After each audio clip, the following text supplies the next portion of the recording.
ভারত আর পাকিস্তান দুই প্রতিবেশী, যাদের নাম শুনলেই আমাদের মনে প্রশ্ন জাগে এরপর কি? শান্তি নাকি সংঘাত? বর্তমানে এই দুটি পারমাণবিক শক্তিধর দেশের সম্পর্ক আবারও এক অগ্নিগর্ভ পরিস্থিতির দিকে এগোচ্ছে। সীমান্ত থেকে শুরু করে কূটনীতি, সন্ত্রাসবাদ থেকে জাতীয়তাবাদ, সব কিছুতেই যেন এক সুতীব্র উত্তেজনা সৃষ্টি করেছে। কি সেই কারণগুলো যা এই সম্পর্ককে বারবার আগুন করে তোলে? কেন এই চিরন্তন শত্রুতা? আজ আমরা সেই সব কারণগুলো নিয়েই গভীর আলোচনা করব, যা ভারত পাকিস্তান সম্পর্ককে আবারও এক উত্তপ্ত মোড়ে এনে দাঁড় করিয়েছে। আজকের ভিডিওতে জানবেন এমন সব তথ্য যা আপনি মিডিয়ায় এর আগে কখনোই শোনেননি। তাই শেষ পর্যন্ত ভিডিওটি দেখুন, কারণ শেষে লুকিয়ে আছে আসল কিছু রহস্য।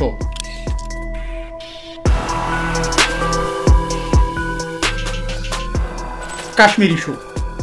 এটি শুধু একটি ভূখণ্ডগত বিরোধ নয়, এটি দুটি দেশের জাতীয়তাবাদ এবং সম্মানের প্রশ্ন। ভারত কাশ্মীরকে তাদের অবিচ্ছেদ্য অংশ মনে করে, আর পাকিস্তান মনে করে কাশ্মীর তাদের ন্যায্য প্রাপ্য। 1947 সাল থেকে এই ইস্যুটি নিয়ে একাধিক যুদ্ধ হয়েছে এবং সীমান্ত সংঘাত নিত্য নৈমিত্তিক ব্যাপার হয়ে দাঁড়িয়েছে। সম্প্রতি জম্মু ও কাশ্মীরকে কেন্দ্র করে ভারতের সংবিধানে 370 ধারা বাতিল করার পর পরিস্থিতি আরও জটিল হয়েছে। যদিও ভারত এটিকে তাদের আভ্যন্তরীণ বিষয় হিসাবে দেখছে, পাকিস্তান এটিকে আন্তর্জাতিক মঞ্চে নিয়ে যাওয়ার চেষ্টা করছে এবং এর কড়া নিন্দা করছে। সম্প্রতি ভারতের দিল্লির লালকেল্লার কাছে একটি গাড়িতে বিস্ফোরণে অন্তত 8 জনের মৃত্যু ও আরও অনেক মানুষ আহত হওয়ার পরে ভারত জুড়ে সতর্কতা জারি করা হয়েছে। ঘটনাস্থলের সব থেকে কাছের হাসপাতালে অন্তত 30 জন আহতের চিকিৎসা চলছে বলে জানতে পেরেছে বিবিসি। দিল্লি পুলিশের মুখপাত্র সঞ্জয় ত্যাগী বিবিসিকে জানিয়েছে যে হুন্ডাই i20 গাড়িতে বিস্ফোরণ ঘটেছে। গাড়িটিতে 3 জন ছিলেন।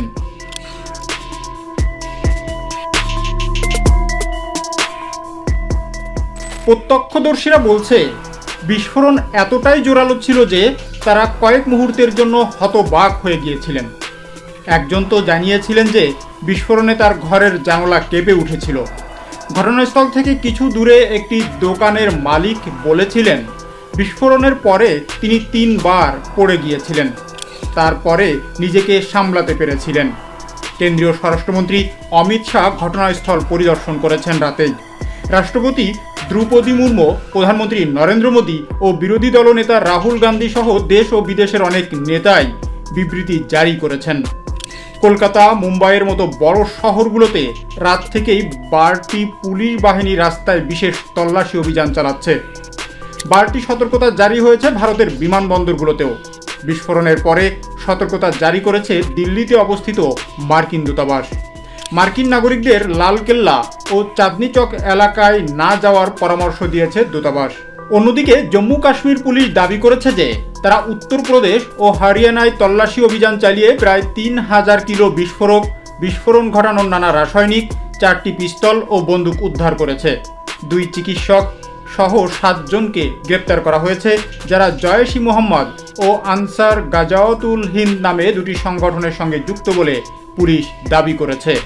এরপরেই পাকিস্তানের রাজধানী ইসলামাবাদে জেলা ও দায়রা আদালত ভবনের বাইরে আত্মঘাতী বোমা হামলায় 12 জন নিহত ও অন্তত 27 জন আহত হয়েছে। রাজধানী G11 এলাকায় ওই বিস্ফোরণের ঘটনা ঘটেছে।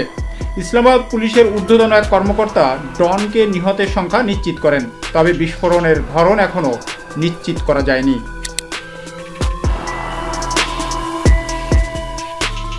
সোশ্যাল মিডিয়ায় প্রকাশিত ঘটনার একটি ভিডিওতে নিরাপত্তা ব্যারিকেডের পিছনে একটি পোড়া গাড়ির ধ্বংসাবশেষ থেকে আগুনের শিখা এবং ধোঁয়ার কুণ্ডালি বাতাসে উল্টে দেখা গেছে।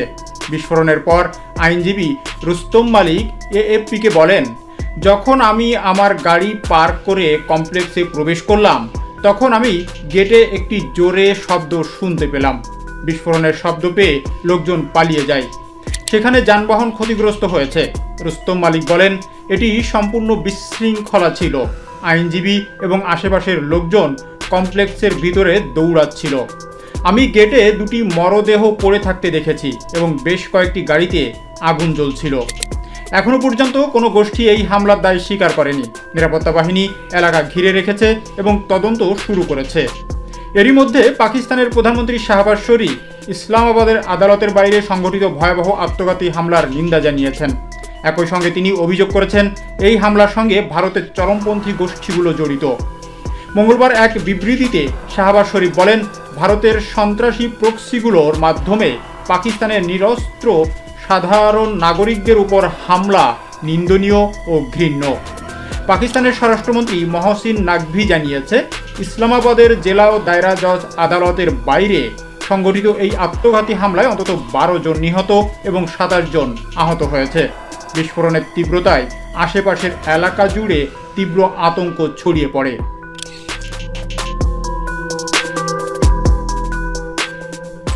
দেশটির প্রতিরক্ষামন্ত্রী খাজা আসিফ এক প্রতিক্রিয়ায় বলেন, কাবুলের শাসকরা চাইলে পাকিস্তানের সন্ত্রাস বন্ধ করতে পারে, কিন্তু ইসলামাবাদে এই হামলা আসলে কাবুলের একটি বার্তা, যার জবাব পাকিস্তান দিতে জানে। নিজ দপ্তর থেকে প্রকাশিত বিবৃতিতে শাহবাজ শরীফ আরও বলেন, ভারতকে অবশ্যই এই অঞ্চলে প্রক্সি গোষ্ঠীর মাধ্যমে সন্ত্রাস ছড়ানো বন্ধ করতে হবে। পাকিস্তান শান্তি চায়, কিন্তু নিজের নাগরিকদের রক্ষায় কোনো আপোষ করবে না। তিনি আরও জানায়, হামলার ঘটনার পূর্ণাঙ্গ তদন্তের নির্দেশ দেওয়া হয়েছে এবং যারা দায়ী তাদের বিচারের মুখোমুখি করা হবে।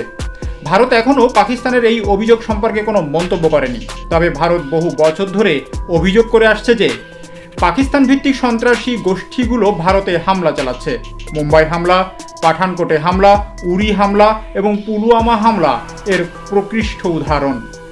এই ঘটনাগুলো ভারত পাকিস্তান সম্পর্কে চরম উত্তেজনা তৈরি করছে এবং উভয় দেশের মধ্যে প্রায় যুদ্ধের পরিস্থিতি সৃষ্টি করছে। পাকিস্তান অবশ্য বরাবরই এই অভিযোগ অস্বীকার করে এসেছে, যদিও আন্তর্জাতিক মহলে তাদের উপর সন্ত্রাসবাদের বিরুদ্ধে ব্যবস্থা নেওয়ার চাপ রয়েছে। এছাড়া নিয়ন্ত্রণ রেখা অর্থাৎ LOC বরাবর গুলি বিনিময় এবং যুদ্ধবিরতি লঙ্ঘন ভারত ও পাকিস্তানের মধ্যে একটি সাধারণ ঘটনা। এতে উভয় পক্ষেরই সেনা সদস্য এবং বেসামরিক নাগরিকরা হতাহত হন। এই সংঘাতগুলো প্রায়শই ক্ষুদ্র পরিসরে শুরু হলেও অনেক সময় তা বড় ধরনের সামরিক উত্তেজনার জন্ম দেয়। উভয় দেশই একে অপরের উপর যুদ্ধবিরতি লঙ্ঘনের অভিযোগ তোলে। উভয় দেশের মধ্যে বিদ্যমান সমস্যাগুলো বর্তমানে এমন একটি পর্যায়ে পৌঁছেছে যেখানে ছোটোখাটো ঘটনাও বড় ধরনের সংকটে রূপ নিতে পারে। উভয় দেশের সীমান্তে উত্তেজনা, কূটনৈতিক অচলাবস্থা এবং সন্ত্রাসবাদের হুমকি অব্যাহত রয়েছে। এই পরিস্থিতিতে এর থেকে বেরিয়ে আসার উপায় কী? এর জন্য প্রয়োজন উভয় দেশের মধ্যে আস্থা তৈরি করা, আলোচনা শুরু করা এবং পারস্পরিক বোঝাপড়ার মাধ্যমে সমস্যা সমাধানের চেষ্টা করা। কাশ্মীর সমস্যা, সন্ত্রাসবাদ এবং সীমান্ত সংঘাতের মতো জটিল বিষয়গুলো নিয়ে খোলামেলা আলোচনা না হলে এই আগুন বারবার জ্বলতে থাকবে। আন্তর্জাতিক সম্প্রদায়েরও উচিত উভয় পক্ষকে গঠনমূলক আলোচনার টেবিলে আনার জন্য আরও সক্রিয় ভূমিকা পালন করা। ভারত ও পাকিস্তানের মধ্যে শান্তি স্থাপন শুধু এই দুটি দেশের জন্যই নয়, সমগ্র দক্ষিণ এশিয়া অঞ্চলের স্থিতিশীলতার জন্য অত্যন্ত জরুরি। অস্ত্রের ঝনঝনানি থামিয়ে আলোচনার পথ বেছে নেওয়াটাই একমাত্র সমাধান। আপনাদের কি মনে হয়? আপনারাও কি ভারত পাকিস্তান যুদ্ধ শুরু হবে বলে মনে করেন? আপনাদের মূল্যবান মতামত কমেন্ট বক্সে জানাতে ভুলবেন না। এই ঘটনার প্রতি মুহূর্তের আপডেট আমরা আপনাদের কাছে পৌঁছে দিব। আমাদের চ্যানেলটি সাবস্ক্রাইব করুন এবং এই ধরনের আরও গভীর বিশ্লেষণমূলক গঠনমূলক ভিডিও পাওয়ার জন্য আমাদের চ্যানেলটি সাবস্ক্রাইব করে পাশে থাকা বেল আইকনটি প্রেস করতেও ভুলবেন না। খুব শীঘ্রই দেখা হবে নতুন কোনো বিষয়ে নতুন আপডেট নিয়ে। ধন্যবাদ।